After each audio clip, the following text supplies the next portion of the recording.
예수님과의 친밀한 교제, 요한복음 10장 3절, 그가 자기 양의 이름을 각각 불러 인도하여 내느니라. 너무나 슬퍼서 주님을 못 알아볼 때, 요한복음 20장 15절, 모든 교리를 다 알고도 여전히 예수님을 모를 수 있습니다. 교리의 지식이 예수님과의 친밀한 교제보다 앞서면 그 사람의 영혼은 위험합니다. 왜 마리아가 울고 있습니까?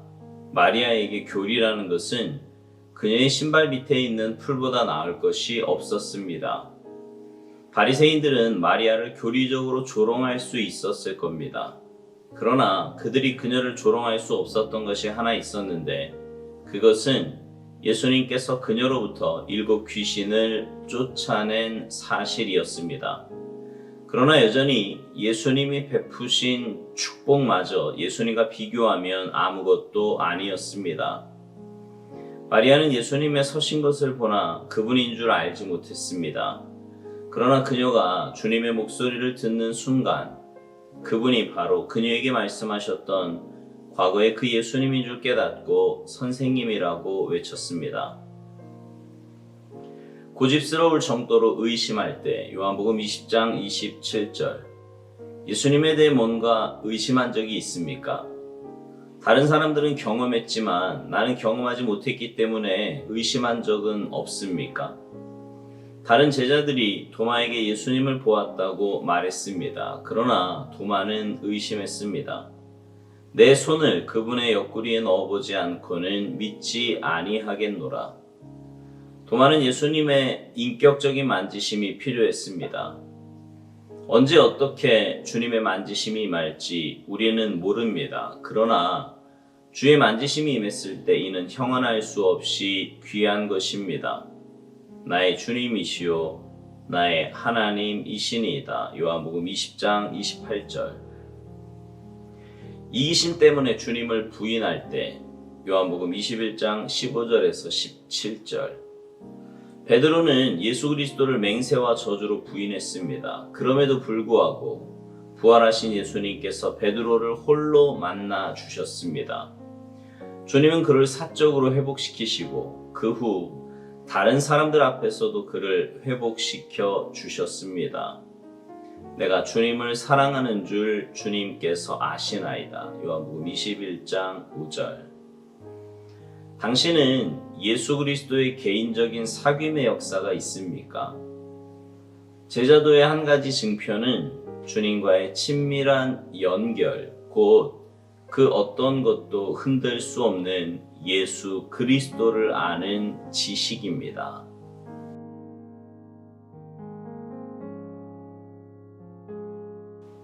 오늘 묵상의 제목이요, 예수님과의 친밀한 교제입니다. 하나님의 형상으로 지음받은 우리는 예수님과 교제하며 동행해야 합니다.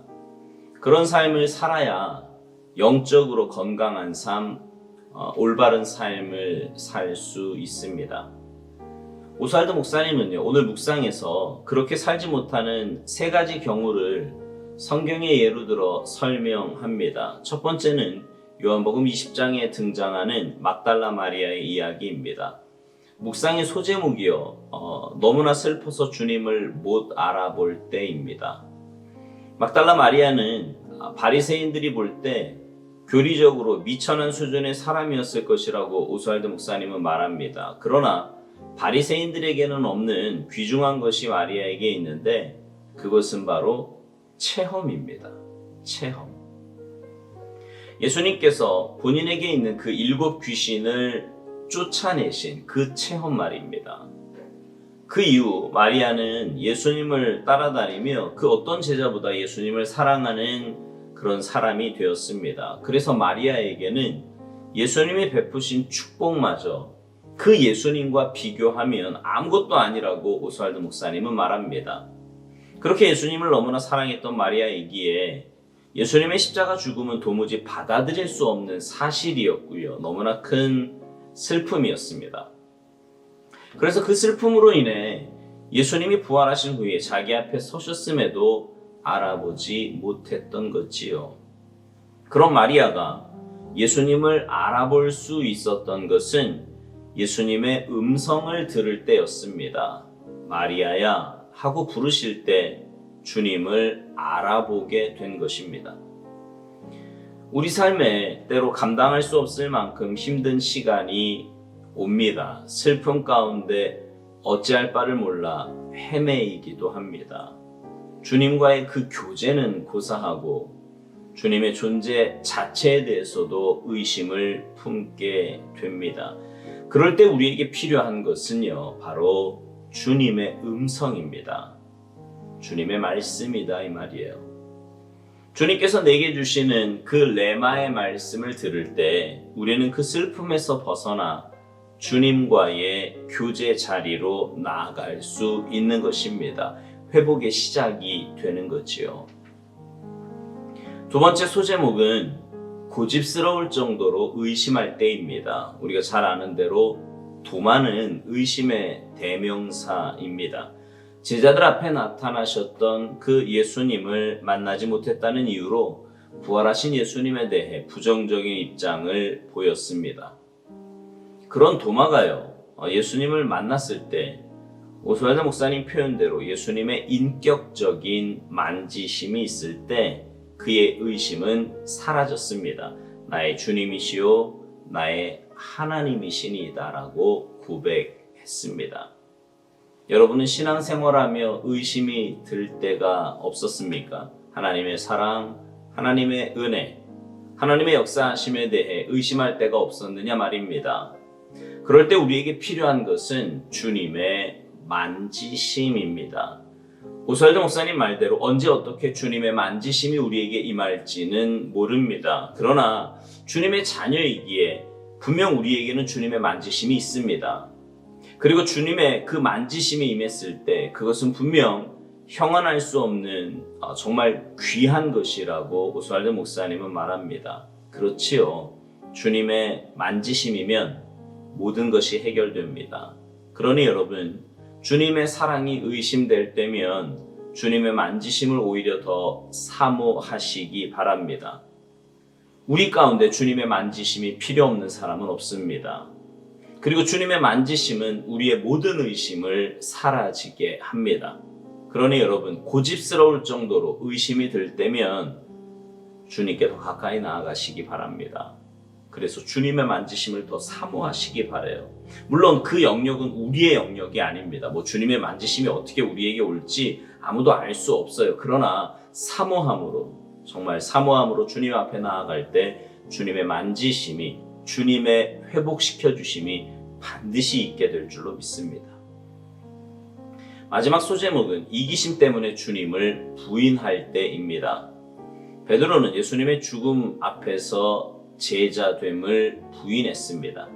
자기도 죽음에 이를까봐 두려웠던 거지요. 주님은 부활하신 이후에 그런 베드로에게 찾아와 주셨고 만나 주셨습니다. 3번이나 부인했던 베드로를 향해서 3번이나 그 사랑을 물으시며 확인해 주셨고 회복시켜 주셨습니다. 3번 부인한 베드로에게 3번 사랑의 확인을 하시면서 회복시켜 주셨다는 사실이 너무 따뜻하고 감동적이지 않습니까? 결국 베드로는 주님께 자신의 사랑을 고백하며 주님의 제자로서의 정체성을 회복하고요. 오순절 성령의 임재 후에 사도로서 너무나 귀한 사명을 감당하는 사람이 되었습니다. 이기심으로 주님을 부인한 베드로가 주님과의 만남으로 인해 사랑이 회복되었고요. 결국 사명자로 다시 설 수 있게 된 것입니다. 오스왈드 목사님이요, 묵상 마지막에서 이런 질문을 던집니다. 당신은 예수 그리스도와 개인적인 사귐이 있냐고요. 그러면서 제자도의 한 가지 증표는 주님과의 친밀한 연결, 곧 그 어떤 것도 흔들 수 없는 예수 그리스도를 아는 지식이라는 것입니다. 그렇습니다. 주님의 제자는 주님과 사귐이 있는 사람입니다. 주님과의 사귐을 통해 영적 친밀함이 있고요. 그 친밀함이 바로 사역과 삶의 기본이 되어야 하는 것입니다. 바라기는 여러분의 매일의 삶 가운데 주님과 깊은 사귐과 교제가 있기를 바랍니다. 그래서 주님과 친밀한 교제를 통해 주님께 더 가까이 나아가며 주님 닮아가는 아름답고 복된 삶이 되시기를 주님의 이름으로 축복합니다. 아멘.